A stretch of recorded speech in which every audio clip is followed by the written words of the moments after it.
आप सभी भक्तजनों को वट सावित्री व्रत की बहुत बहुत शुभकामनाएं। वट सावित्री व्रत केवल एक व्रत नहीं बल्कि अटूट प्रेम, समर्पण और अखंड सौभाग्य का पावन प्रतीक है।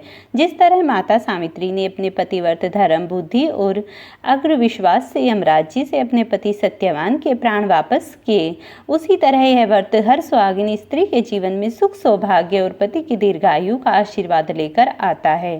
तो आइए आज इसी पावन अवसर पर श्रद्धा और भक्ति के साथ कथा सुनते हैं।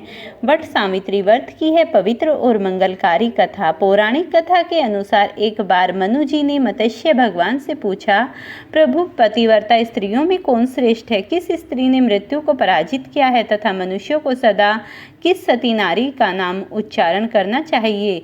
आप मुझसे सभी पापों को नष्ट करने वाली कथा का वर्णन कीजिए। तब मत्स्य भगवान ने कहा, धर्मज्ञ महाराज जी, पतिव्रत स्त्रियों ने प्रतिकूल कोई व्यवहार नहीं कर सकता, क्योंकि वे उनके लिए भी सर्वदा माननीय हैं। इस विषय में मैं तुमसे पापों को नष्ट करने वाली वैसी कथा का वर्णन कर रहा हूँ। किस प्रकार पतिव्रता स्त्री ने मृत्यु के पास में पड़े हुए अपने पति को बंधन मुक्त कराया था। प्राचीन समय में मध्य प्रदेश में, वर्तमान समय में सियालकोट के जनपद में साकलवंशी अशुपति नाम के राजा थे। उनका कोई पुत्र नहीं था। तब ब्राह्मणों के आदेश पर उन्हें एक पुत्र की कामना प्राप्त हुई और फिर देवी सावित्री की आराधना करने लगे। वे प्रतिदिन सैकड़ों ब्राह्मणों के साथ देवी सावित्री की प्रसन्नता के लिए सफ़ेद सरसों का हवन करते थे।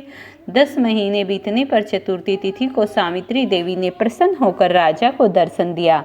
सावित्री देवी अर्थात गायत्री देवी ने कहा, राजन, तुम मेरे नित्य भक्त हो, अतः मैं तुम्हें कन्या प्रदान करूंगी। मेरी कृपा से तुम्हें मेरी दी हुई सर्वांग सुंदरी कन्या प्राप्त होगी। तब चरणों में पड़े हुए राजा से ऐसा कहकर वह देवी आकाश में बिजली की तरह अदृश्य हो गई। उस राजा की मालती नाम की एक पत्नी थी। समय आने पर उसने इस सावित्री के समान रूप वाली एक स्वस्थ कन्या को जन्म दिया। तब राजा ने ब्राह्मणों से कहा कि तप के द्वारा आवाहन किए जाने पर देवी सावित्री ने इसे मुझे दिया है तथा यह देवी सावित्री के ही समान रूप वाली है, अतः इसका नाम भी सावित्री होगा। तब उन ब्राह्मणों ने उस कन्या का नाम सावित्री रख दिया। सावित्री अत्यंत सुंदर थी। उसकी सुंदरता और गुण की प्रशंसा दूर दूर तक फैलने लगी। जैसे जैसे सावित्री बढ़ने लगी वैसे वैसे उसका रूप भी निखरने लगा। अब पिता को उसके विवाह की चिंता होने लगी। अशुपति चाहते थे कि उसी सावित्री के अनुरूप पति मिले, किंतु कोई मिला ही नहीं। सावित्री का मन बहलाने के लिए अशुपति ने उसे तीर्थ यात्रा के लिए भेज दिया और आज्ञा दी कि तुम्हें पति चुन लेने की स्वतंत्रता देता हूँ। तब सावित्री रथ पर बैठकर तीर्थ के लिए निकल पड़ी। रथ जा रहा था कि एक उन्हें अद्भुत स्थान दिखाई दिया, जहाँ पर सुंदर सुंदर पेड़ थे। चारों तरफ हरियाली ही हरियाली थी। वहीं एक युवक एक अश्व के बच्चे के साथ खेल रहा था। उसके सर पर जटा बनी हुई थी, वह छाल पहने हुए था, उसके मुख पर तेज था। सावित्री ने देखा तब अपने मंत्रियों से कहा कि आज यहीं पर विश्राम करना चाहिए। रथ जब ठहरा तो वह युवक उसका परिचय पाने के लिए उसके पास आया।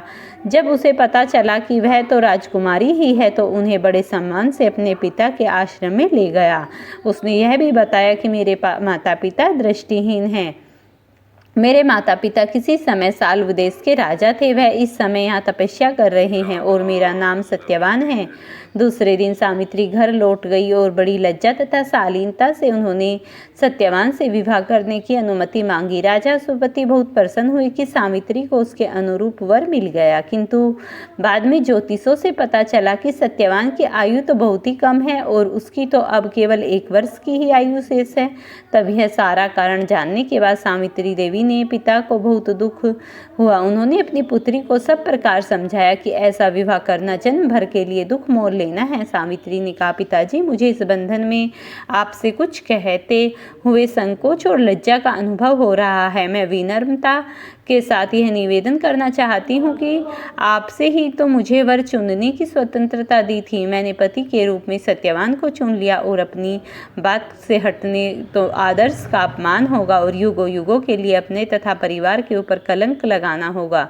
अशुपति सावित्री की बात सुनकर निरुत्तर हो गए। उन्होंने विद्वानों को बुलाकर विचार विमर्श किया तो देवऋषि नारद जी का आगमन हुआ। देवऋषि नारद जी को प्रणाम करके राजा ने उनसे पूछा, देवऋषि बताइए मेरी पुत्री के भाग्य में क्या लिखा है। तब देवऋषि नारद जी ने राजा से कहा, जिसे तुम्हारी पुत्री ने पति के रूप में चुना है उस राजकुमार की आयु 1 वर्ष बाद समाप्त हो जाएगी। देवऋषि ऐसे वचन सुनकर अब तो राजा को पुष्टि हो गई और उन्हें विश्वास हो गया कि जो भी ज्योतिष भविष्यवाणी थी वह मिथ्या नहीं है। अब क्योंकि राजा के मन में चिंता तो बहुत हुई और विचार कर कि कन्या का एक बार कन्यादान किया जाएगा, उन्होंने अपनी कन्या सावित्री को दमत्सेन सुंदर पुत्र सत्यवान को प्रदान कर दिया। सावित्री भी पति को पाकर अपने भवन में नारद जी की अशुभ वाणी सुनकर दुखी मन से समय व्यतीत करने लगी। उन्होंने अपने पति तथा सास ससुर की सेवा में अपना सारा जीवन बिता दिया। सत्यवान और सावित्री सदा लोक कल्याण तथा उपकार की बातें करते थे। सावित्री दिन भर घर का कामकाज करती, कभी उन्हें अवसर मिलता तो वह भगवान से अपने पति की लंबी आयु की प्रार्थना करती। जैसे जैसे समय निकट आता गया उसकी चिंता बढ़ने लगी। चौथे दिन बाद सत्यवान की मृत्यु हो जाएगी, ऐसा ब्राह्मणों के मुख से सुनकर धर्मप्राण्य पतिव्रता राजपुत्री सावित्री ने सास ससुर से आज्ञा लेकर त्रिपात व्रत का अनुष्ठान किया। चौथे दिन आने पर सत्यवान से लकड़ी, पुष्प और फल की टोहरों में जंगल की ओर प्रस्थान किया। तब याचना भंग से डरती हुई सावित्री भी सास ससुर की आज्ञा लेकर दुखी मन से पति के साथ भयंकर वन में चलने को तैयार हुई। यह देखकर सत्यवान ने उन्हें समझाया कि देवी, तुमने 3 दिनों से कुछ नहीं खाया है, तुम मेरे साथ मत जाओ। किंतु देवी सावित्री नहीं मानी और वह सत्यवान के साथ वन में चली गई। नारद जी के वचनों का ध्यान कर चित्त में बहुत कष्ट रहने पर भी उन्होंने अपने इस महान भय को पति से व्यक्त नहीं किया, किंतु मन बहलाने के लिए वन में छोटे छोटे वृक्षों के बारे में पति से झूठ मूठ पूछताछ करती रही। सूरवीर सत्यवान उस भयंकर वन में विशाल वृक्ष, पक्षियों और पशुओं के दलों को दिखलाकर थकी हुई और कमल के समान विशाल नेत्रों वाली राजकुमारी सावित्री को आश्वासन देते रहे। सत्यवान ने कहा, अब फलों का एकत्रित कर चुका हूँ और पुष्पों को एकत्रित कर चुका हूँ, किंतु अभी काष्ठ्य का प्रबंध नहीं किया गया, इसीलिए मैं तुम्हें काष्ठ्य एकत्रित करके दूंगा। तब तक तुम इस सरोवर के तट वृक्ष की छाया में बैठकर क्षण भर प्रतीक्षा करते हुए विश्राम करो। देवी सावित्री ने कहा, ठीक है स्वामी। मत्स्य भगवान आगे कहते हैं, देवी सावित्री ने के ऐसा कहने पर सत्यवान उस वन में राजपुत्री के सम्मुख ही उस सरोवर में थोड़ी ही दूर पर काष्ठ्य अर्थात लकड़ी एकत्रित करने लगे। परंतु देवी सावित्री उतनी दूर जाने पर भी उसे मरा हुआ सा मानने लगी। मत्स्य भगवान ने कहा, राजन, लकड़ियां काटते समय सत्यवान के सर में पीड़ा उत्पन्न हुई। तब वे पीड़ा से व्याकुल होकर पत्नी के पास आकर इस प्रकार कहने लगे, लकड़ियां काटने से मेरे सर में बहुत पीड़ा हो रही है, लग रहा है मुझे थकान हो रही है, ऐसा लग रहा है मैं अंधकार में प्रविष्ट हो रहा हूँ, मुझे कुछ भी सूझ और समझ नहीं आ रहा, मैं तुम्हारी गोद में सर रखकर सोना चाहता हूँ। राजपुत्री से ऐसा कहकर सत्यवान उसी समय उसकी गोद में सो गए। जब सावित्री की गोद में सर रखते हुए सत्यवान की नेत्र नेत्रांश मुद्रा गए, तब समय पतिव्रता महाभागा राजपुत्री सावित्री ने उस स्थान पर आए हुए सामर्थ्यशाली स्वयं धर्मराज जी को देखा, जो नीले कमल से भी श्याम वर्ण से सुशोभित और पीताम्बर धारण किए हुए थे। वे चमकती हुई बिजलियों से युक्त जलमेघ दिखा रहे थे तथा सूर्य के समान तेजस्वी मुकुट और 2 कुंडलों से सुशोभित थे। उनके वक्षस्थल पर हार लटक रहा था, वे बाजुब से विभूषित थे और उनके पीछे मृत्यु सहित महाकाल भी था।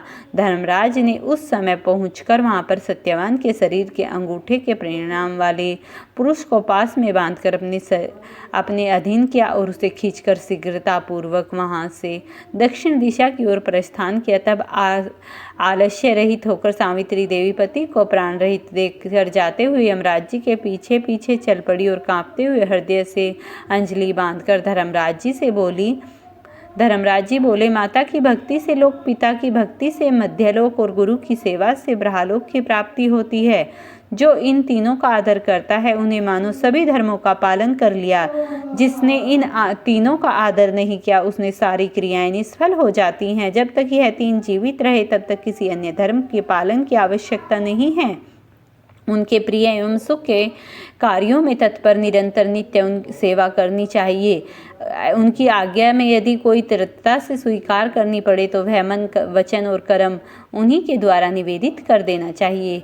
पुरुष के सारे कर्म माता पिता और गुरु इन्हीं तीनों में व्याप्त समाप्त हो जाते हैं। देवी सावित्री के इन वचनों को सुनकर यमराज जी ने कहा, तुम मुझसे किस कामना को पूर्ण करने की आह में आई हुई हो? देवी की कामना, शीघ्र वापस लौट जाओ। सचमुच संसार में माता पिता और गुरु की सेवा से बढ़कर कोई धर्म नहीं है, किंतु अभी तो तुम्हें इस तरह मेरे पीछे पीछे आने में मेरे काम में विघ्न पड़ रहा है और तुम्हें थकावट भी चूर हो रही है। तुम्हारा पति सचमुच गुरुजनों की सेवा करने वाला है और तुम तो पतिव्रता साध्वी हो। इस समय तुम्हें कष्ट हो रहा है, इसीलिए तुम वापस जाओ। यमराज जी की इन बातों को सुनकर देवी सावित्री ने उसी क्षण साध्वी स्त्रियों को प्रणाम कर पतिव्रत का अनुगमन करना चाहा और पिता, भाई तथा पुत्र परिमित संपत्ति देने वाले किंतु अपरिमित संपत्ति दंपति का भला ऐसे पति की कौन स्त्री पूजा करेगी? ईश्वरोत्तम यश कीर्ति कहाँ जाने देव, मेरे प्राणपति के लिए जा रहे हो, उसके पीछे चलने में है मेरा सामर्थ्य है तो मैं क्या करूं? प्राणों को त्याग दूं? जो कोई माननीय बनी स्त्री वैद्यता धर्म से दूषित होकर ब्रह्म मुहूर्त में उठकर जीवित है, वह सभी आभूषणों से अलंकृत भी भयहीन है। तथा यमराज जी ने कहा, पतिव्रता से मैं तुम्हें प्रसन्न हूँ, अतः सत्यवान के प्राणों को छोड़कर कोई भी वरदान मांग लो, मैं तुम्हें तुरंत दे दूंगा। सावित्री बोली, धर्मज्ञ, जो राज्य से निकाल दिया गया हो, जिसकी आंखें नष्ट हो गई हूँ, ऐसे मेरे महात्मा ससुर को नेत्र युक्त कर दीजिए। यही पत्नी का धर्म है और यही मर्यादा है। ऐसा कहकर सावित्री यमराज के पीछे चलने लगी। सावित्री की धर्म निष्ठा से प्रसन्न होकर यमराज बोले कि पति के प्राणों के अलावा कुछ और भी मांग लो। सावित्री ने यमराज से अपने सास ससुर के आंखों की ज्योति और दीर्घायु मांगी। यमराज तथास्तु कहकर आगे बढ़ गए। सावित्री फिर भी यमराज जी का पीछा करती रही, उनके पीछे पीछे चलती रही। यमराज ने अपनी पीछे आती सावित्री से फिर वापस लौट जाने का आग्रह किया तो सावित्री बोली, हे प्रभु, पति के बिना नारी के जीवन की कोई सार्थकता नहीं होती। यमराज जी अब की बार सावित्री के पतिव्रत धर्म से खुश होकर फिर से वरदान मांगने को कहा। इस बार उन्होंने अपने ससुर को खोया हुआ राज्य वापस दिलाने की प्रार्थना की तथा तथास्तु कहकर यमराज जी के पीछे चल पड़े। सावित्री अब भी यमराज जी के पीछे चलती रही। इस बार सावित्री ने यमराज जी से 100 पुत्रों की मां बनने का वरदान मांगा। पहले की तथास्तु कहकर जैसे ही यमराज जी आगे बढ़े, सावित्री हाथ जोड़कर खड़ी हो गई और कहने लगी, प्रभु, अभी अभी आपने मुझे 100 पुत्रों की मां होने का आशीर्वाद दिया है, किंतु पति के बिना मैं मां किस प्रकार बन सकती हूँ? आपने यह तीसरा वरदान, इसे अवश्य ही पूरा कीजिए। तब सावित्री के धर्म निष्ठा, ज्ञान, विवेक और पतिव्रत धर्म की बात जानकर यमराज जी ने सत्यवान के प्राणों को अपने पास से स्वतंत्र कर दिया। सावित्री सत्यवान के प्राणों को लेकर वट वृक्ष के नीचे पहुंच गई, जहां सत्यवान का मृत शरीर रखा हुआ था। सावित्री ने वट वृक्ष की परिक्रमा की तो सत्यवान जीवित हो उठे। तब सावित्री अपने पति सत्यवान के साथ अपने सास ससुर के पास पहुंची तो उन्हें नेत्र ज्योति मिल गई थी। इसके बाद उनका खोया हुआ राज्य भी उन्हें मिल गया था। आगे चलकर सावित्री 100 पुत्रों की मां भी बनी। इस प्रकार चारों दिशाएं सावित्री के पतिव्रत धर्म का पालन व कीर्ति से गूंज उठी थी। तभी से वट सावित्री व्रत की परंपरा प्रारंभ हुई और इस कथा का प्रारंभ हुआ। फ्रेंड्स, ये थी आज की कथा। अगर पसंद आई हो तो इसे लाइक शेयर करना, चैनल पर नए हैं तो चैनल को सब्सक्राइब कर